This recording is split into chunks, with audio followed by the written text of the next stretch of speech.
नमस्कार मित्रांनो, the power of discipline ट्रेडरमध्ये तुमचं मी स्वागत करत आहे. मित्रांनो, ट्रेडिंगची कॅन्डलची सायकॉलॉजी कशी ओळखायची हे पहा मित्रांनो. आज 8 तारीख, मार्केट कुठं ओपन झालेलं आहे तुम्हाला दिसत आहे. पहा, कालची रेंज पहा 7 तारखेचं वर मित्रांनो मार्केटने कन्सोलिडेशन केलेलं आहे एका रेंजमध्ये आहे. म्हणजेच ते काय वरती तुम्हाला रजिस्टन्सचं काम करायला आणि खाली पण मित्रांनो 6 तारखेचा चार्ट पाहतो मी, खाली पण एका रेंजमध्ये क्लोज झाले आणि त्याच्यामध्ये मित्रांनो मार्केट ओपन झालेलं आहे. म्हणजेच मार्केट या रेंजमध्येच राहण्याची शक्यता आहे. म्हणजे आज मार्केटची जी रेंज आहे खालीवर करण्याची ही मित्रांनो जास्त मोठी नाही आहे, हे याच्यावरून आपल्याला समजतं. म्हणजे आपल्याला आज मोठ्या टार्गेटसाठी काम करायचं नाही आहे, हा आपण त्याच्यावरून एक अंदाज काढू शकतो. त्यानंतर मित्रांनो, मार्केट कालच्या रेंजच्या खाली ओपन झालेलं आहे. पाहू शकता तुम्ही 8 तारखेला पहिली कॅन्डल 9:15ची मित्रांनो जिथं ओपन झालं तिथूनच सेलिंग आलेलं आहे. सेलिंग आल्यानंतर मित्रांनो 5च मिनिटामध्ये खालून बायर्सनी पुश केलेलं आहे आणि मित्रांनो कॅन्डल मधामध्ये जाऊन क्लोज झालेली आहे. म्हणजेच काय झालं मित्रांनो की वरून म्हणजेच जो पॉईंट आहे मित्रांनो, सेंटर आहे ती मधात आहे. म्हणजे बायर्स आणि सेलर सारखे स्ट्रॉंग आहेत, हे याच्यावरून आपल्याला लक्षात येते. त्यानंतर दुसऱ्या कॅन्डलमध्ये मित्रांनो काय झालेलं पाहू शकता तुम्ही. 9:20च्या कॅन्डलमध्ये काय केलेलं आहे की बायर्सनी वर पुश केलेलं आहे, लेकिन सेलर्सनी लगेच सेलिंग पॉईंट जो आहे तिथून लगेच खाली त्याला ढकललेला आहे. म्हणजे 5च मिनिटामध्ये लगेच ढकललेला आहे. परत मित्रांनो तुम्ही पाहू शकता तिसरी कॅन्डल ही जी आहे ग्रीन कॅन्डल 9:25ची परत बायर्सनी ॲक्टिव्ह केलेला आहे आणि चांगली स्ट्रॉंग क्लोज पण झालेली आहे. बऱ्याच वेळा मित्रांनो आपण काय करतो की चांगली कॅन्डल पाहून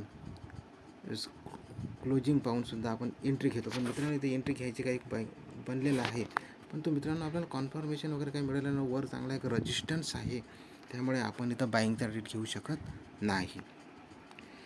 आणि मित्रांनो पहा, 4थ्याच कॅन्डलमध्ये आणखीन काय झालेलं आहे की सेलरने आणखीन प्रयत्न केलेला आहे आणि जो बाईंग एरिया होता मित्रांनो, ही जी तुम्हाला दिसत आहे हिरवी लाईन, छोटीशी ट्रेंड लाईन, याच्या खाली मित्रांनो क्लोज केलेला आहे. म्हणजे दोनदा बाईंगचा प्रयत्न झालेला आहे, सेलरने त्याला डिफेंड केलेला आहे, तो फेल झालेला आहे आणि त्याच्या खाली मित्रांनो क्लोज झालेला आहे. म्हणजे इथं आपण मित्रांनो एक रिस्क घेऊ शकतो. आणि आपण जर लाईनवाला चार्ट जर मित्रांनो लावला तर आपल्याला दिसेल की इथं एक प्रकारचा एम पॅटर्न पण बनलेला आहे. एम पॅटर्न आणि डब्ल्यू पॅटर्नला मित्रांनो खूप महत्त्व आहे. कारण एम पॅटर्न आणि डब्ल्यू पॅटर्नला का महत्त्व आहे, कारण तिथंसा दोनदा प्रयत्न झालेला असतो, एकदा दोनदा, दोनच्या पेक्षा जास्त प्रयत्न झालेला असतो. आणि कधीही पहिल्या प्रयत्नामध्ये मित्रांनो सेलिंग करायचं नाही, पहिल्या प्रयत्नामध्ये मित्रांनो बाईंग करायचं नाही आपल्याला. तर मित्रांनो झालेलं काय की मग इथंच थोडी आपल्याला समजेल की इथं काही जे आहे इथं बाईंगची पोझिशन पण बनलेली आहे, ज्याला आपण लिक्विडिटी म्हणतो मित्रांनो. की मार्केट चालतं कसं, मार्केट मित्रांनो जेव्हा काहीतरी बायर्स बसलेले आहेत आणि त्याच्या अपोजिट केलं तर 1-2 कॅन्डल तरी मित्रांनो बनतात आणि ते 1-2 कॅन्डलच आपल्याला टार्गेट देऊन जातात 1:2-3चं. तर काहीतरी मित्रांनो पोझिशन बनली, आपल्याला सेलिंगचा ट्रेड घ्यायचा तर बाईंगची काहीतरी पोझिशन बनलेली असली पाहिजे. त्यानंतर बाईंगचा ट्रेड घ्यायचा असेल तर मित्रांनो आपल्याला सेलिंगची काहीतरी पोझिशन तिथं बनलेली पाहिजे. म्हणजे 2-4 कॅन्डल तरी, त्याला आपण रेंज म्हणतो, 2-4 कॅन्डलची बनलेली, म्हणजे आपल्याला त्याच्या विरुद्ध जर तो हे केलं तर ते घाबरणार मित्रांनो आणि आपल्याला 1-2 कॅन्डलला बनणार आणि आपल्याला टार्गेट मिळून जाणार. तसंच इथं मित्रांनो झालेलं पहा, इथं आपण क्लोजिंगला आपण इथं एंट्री घेतलेली आहे आणि आपलं 1-2 आणि 3 कॅन्डलला मित्रांनो बनलेला आपला टार्गेट आपल्याला मिळून गेलेला आहे. आणि टार्गेट कुठं ठेवायचं मित्रांनो पाहून, हा आपल्याला पहिल्याच कॅन्डलमध्ये समजलेलं होतं की तिथं बाईंग एरिया आहे.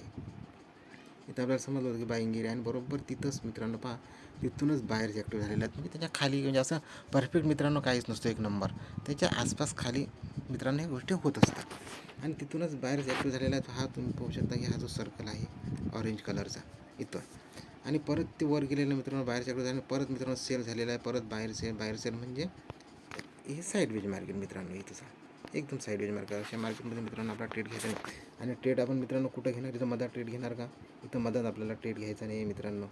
कधी मधात आपल्याला ट्रेड घ्यायचा नसतो. सप्लाय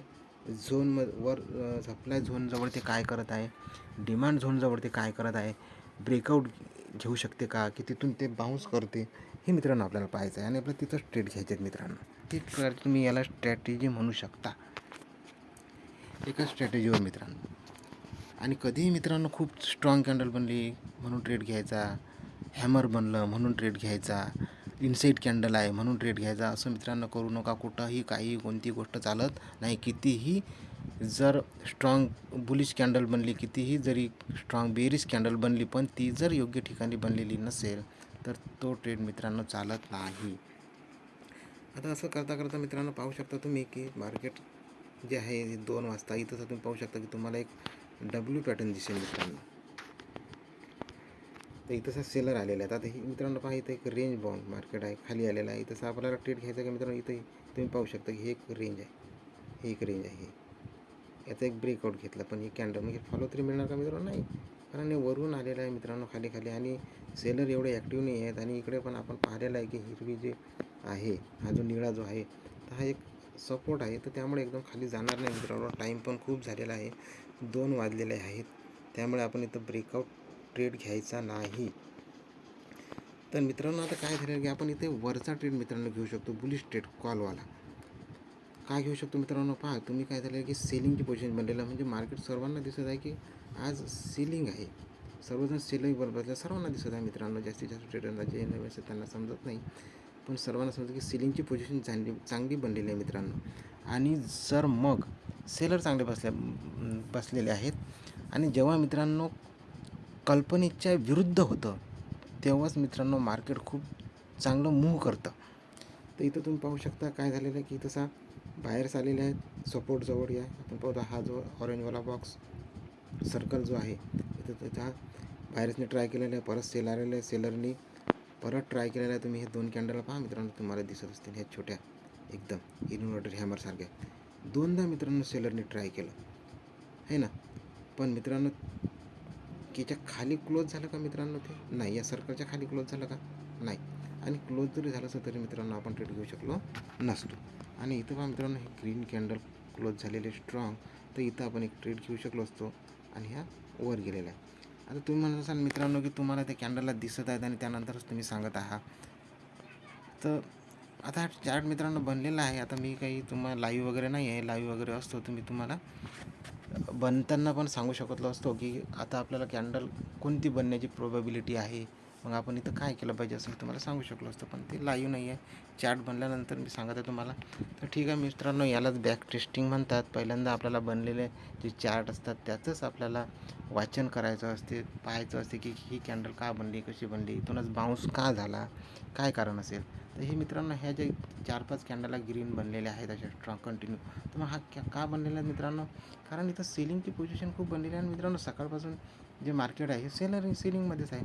आणि मग जेव्हा यांना समजलं की अरे की मार्केट जे या सेलर लोकांना समजलं की इथं सुद्धा ट्राय झालेला आहे, इथं सेलरने ट्राय केलेलं आहे पण सेलर फेल आणि परत ट्राय केलेलं आहे, तर हे मित्रांनो हे लोक घाबरायला लागतात.